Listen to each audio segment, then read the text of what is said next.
বন্ধুরা, আরেকটা ছোট্ট ভিডিও নিয়ে এসেছি আপনাদের সামনে। দেখুন, বর্ষায় গাছ কিন্তু মারা যাচ্ছে অনেকেরই, বিশেষ করে জবা গাছ, কারণ অতিরিক্ত জলের কারণে এই সমস্যাটা হচ্ছে। আমার গাছগুলো কেন সমস্যা হয়নি সেটা আপনাদের বলবো। দেখুন, আরেকটা গাছ আপনাদের সামনে দেখাই। এর আগের একটা ভিডিও দিয়েছি, শর্ট ভিডিও, আপনারা চাইলে সেটা দেখে নিতে পারেন। সেখানে পুঙ্খানুপুঙ্খভাবে বিস্তারিত আলোচনা করেছি।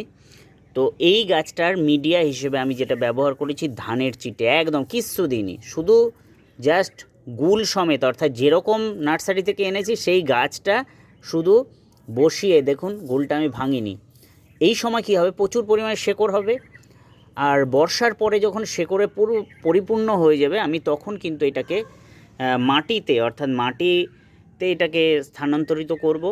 এই সময় কোনো রকম খাবার দেবো না, শুধুমাত্র বৃষ্টি জলের ওপরই গাছ থাকবে।